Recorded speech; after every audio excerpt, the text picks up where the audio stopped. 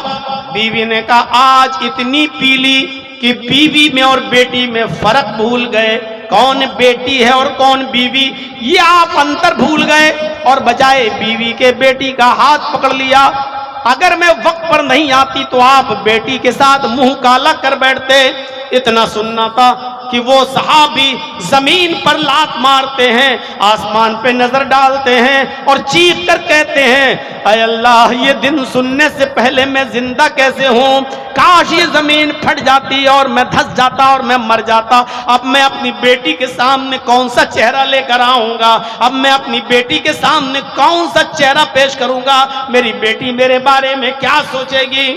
اس کے بعد کہتے ہیں کہ اے اللہ تو گواہ رہنا، آج کے بعد میں شراب کو ہاتھ نہیں لگاؤں گا، آج کے بعد میں شراب نہیں پیوں گا۔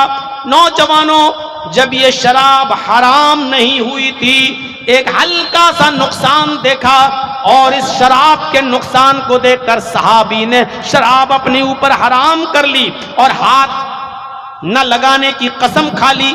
جب شراب حرام نہیں ہوئی تھی تو لوگ چھوڑ دیتے تھے، اور جب یہ شراب تمہارے نبی نے حرام کر دی تو اس سے کتنا بچنا چاہیے، اس سے کتنا پرہیز کرنا چاہیے، اس سے ہمیں کتنا دور رہنا چاہیے۔ یہ شراب انسان کی عقل کو ڈھانپ لیتی ہے اور انسان کی عقل سے بڑے اور چھوٹے کی تمیز شعور کو نکال دیتی ہے۔ شراب کے نشے میں آپ گھر میں گھسیں گے، آپ اپنی ماں کو گالی دیں گے، آپ اپنی بہن کو گالی دیں گے، آپ کی نظر میں ماں ماں نہیں، باپ باپ نہیں، بیوی بیوی نہیں، بہن بہن نہیں۔ شراب کے نشے میں آپ بھول جائیں گے۔ شراب چھوٹے اور بڑے کی تمیز کو بھلا دیتی ہے، عقل کو خراب کر دیتی ہے۔ اس لیے نوجوانوں شراب کو ہاتھ مت لگاؤ۔ عرب کی سرزمین پر شراب اتنی پی جاتی تھی کہ لوگ شراب کے نشے میں بجائے بیوی کے بیٹی کا ہاتھ پکڑ لیتے تھے۔ جوئے کی کیفیت تو میں نے بتا دی، زناکاری عام تھی، کوئی برائی نہیں تھی، بلکہ نکاح ہی ایسا ہوتا تھا۔ بخاری پڑھیے کتاب الجنائز میں زمانے جاہلیت کے نکاح کی فہرست ہے۔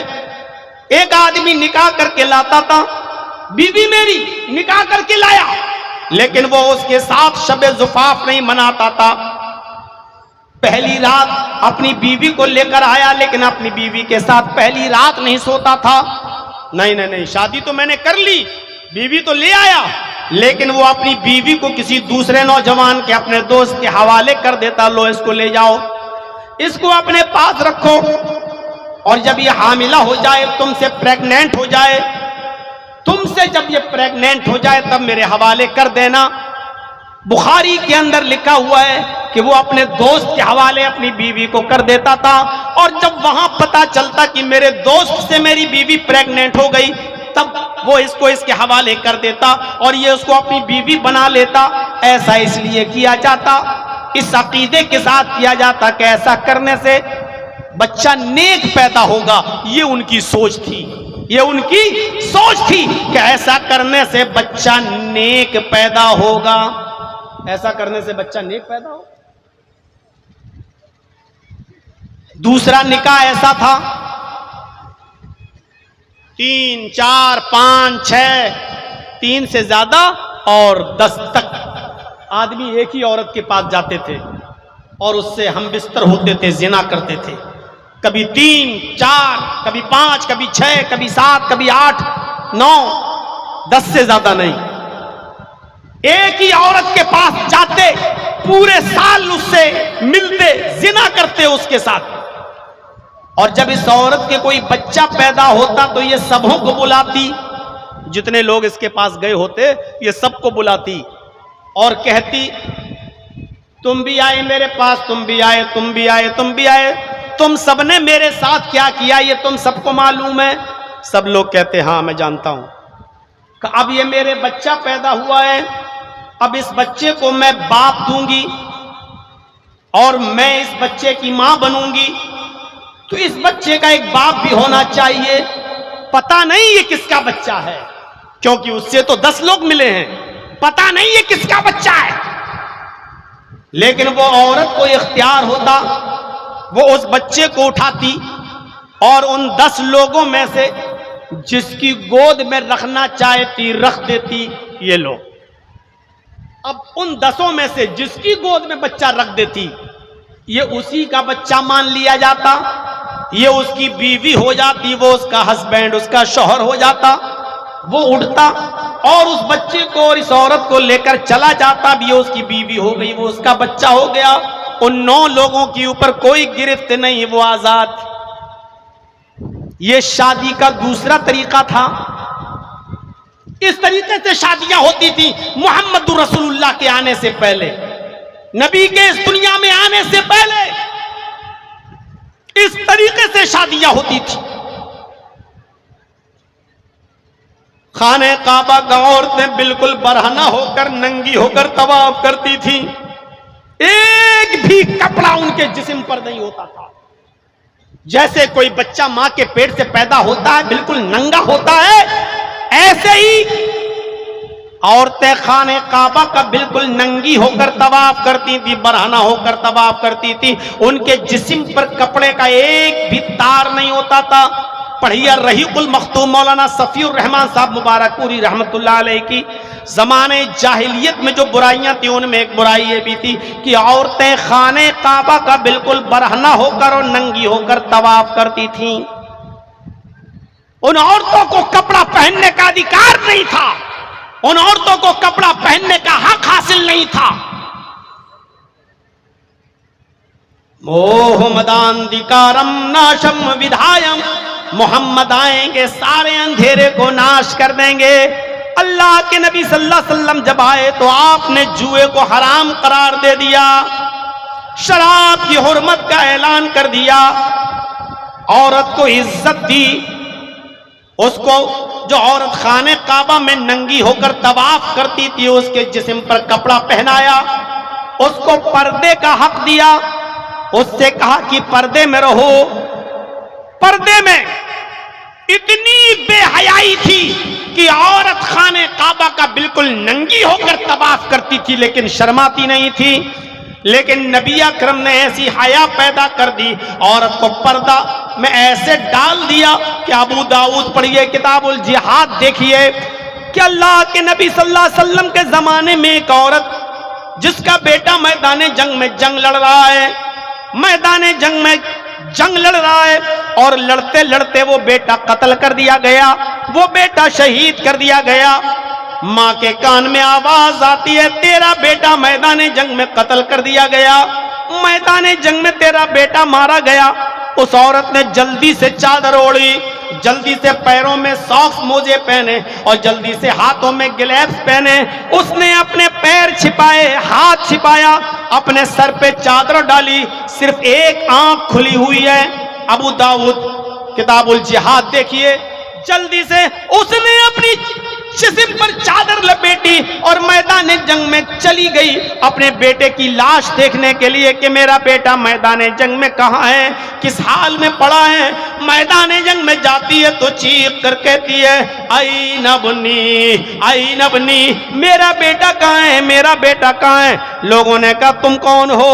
اس نے کہا میں اس بچے کی ماں ہوں جو میدان جنگ میں قتل کر دیا گیا، میرا بیٹا میدان جنگ میں مار ڈالا گیا، میں اپنے بیٹے کو دیکھنے آئی ہوں۔ اس کو اس کے بیٹے کی لاش کے پاس لایا گیا، وہ اپنے بیٹے کی لاش کو دیکھ رہی ہے۔ لوگوں نے کہا تیرا بیٹا میدان جنگ میں مرا ہے، شہید ہو گیا ہے، قتل کر دیا گیا، اور تو اپنا چہرہ چھپا کر، اپنا جسم چھپا کر اپنے بیٹے کو دیکھ رہی ہے، اس حال میں بھی تو اتنا پردہ کر رہی ہے، تو اس حال میں اپنے بیٹے کو دیکھ رہی ہے، اس حال میں کہ اگر کوئی عورت یہ سن لے کہ میرا بیٹا مر گیا تو وہ پاگل ہو جاتی ہے، اس کو اپنے کپڑوں کا ہوش نہیں رہتا، اس کو اپنے پردے کا ہوش نہیں رہتا، اس کو اپنے بالوں کا ہوش نہیں رہتا، وہ پاگل سی ہو جاتی ہے۔ اور تو نے سنا کہ میرا بیٹا میدان جنگ میں شہید ہو گیا اور تو کپڑے میں ملبوس چھپی ہوئی چہرہ چھپا کر اس حال میں اپنے بیٹے کو دیکھ رہی ہے، اس حال میں تیرا بیٹا شہید پڑا ہے اور اس حال میں بھی تو اتنا پردہ کہ تیرا چہرہ تک نہیں دکھ رہا ہے۔ اس عورت نے جو جواب دیا وہ ابو داؤد میں موجود ہے، اس عورت نے جواب دیا ان ارزبنی فلن ارز حیائی، لوگوں میدان جنگ میں نے اپنا بیٹا کھویا ہے، میں نے اپنی حیا نہیں کھوئی، میں نے اپنا پردہ نہیں کھویا۔ میدان جنگ میں نے اپنی اولاد کو، اپنے بیٹے کو کھویا ہے، اپنی حیا نہیں کھوئی، اپنا پردہ نہیں کھویا۔ اس حال میں بھی اس نے پردہ کیا۔ نیپال والوں اور دھنوشا والوں جلسہ کرا رہے ہو نا؟ حالت یہ ہے کہ میلہ لگائے ہو، حالت یہ ہے کہ اس جلسے میں بھی تمہارے گھر کی عورتیں اپنے بچوں کو جھلا رہی ہیں اور شاپنگ کر رہی ہیں، مرد اور عورتوں کا اجتماع ایک ساتھ ہے۔ میدان جنگ میں اس کا بیٹا شہید، اس کے باوجود وہ اپنا چہرہ نہیں کھول رہی ہے، تم اپنی عورتوں کو پردہ کراؤ گے؟ یہ حیا ہماری عورتوں میں کہاں سے آئے گی؟ آج تو عید کا دن ہے عورتوں کے لیے، ہمیں مرد خاموش نظر آ رہے ہیں لیکن عورتوں کی آواز ابھی تک اسٹیج پہ آ رہی ہے۔ یہ خاموش رہنے والی قوم نہیں ہے، اور جلسے میں تو ان کا انتظام اتنا قریب کرنا ہی نہیں چاہیے۔ ریڈیو کا بٹن بند کرو، ریڈیو تو بند ہو جائے گا، لیکن عورت اتنی بڑی مصیبت ہے کہ لاکھ اس کا تھوتھڑا بند کرو، ہونے والا نہیں۔ آج تو موقع ملا ہے ان کو اپنی ساڑی دکھانے کا، اپنا کپڑا دکھانے کا، اپنی چپل دکھانے کا، اپنا دوپٹہ دکھانے کا، اپنا میک اپ دکھانے کا، آج تو موقع ملا ہے۔ عید کے دن بھی اتنی خوشی نہیں ہوتی ہوگی جتنی آج جلسے میں ہوتی ہوگی۔ کیا ماشاءاللہ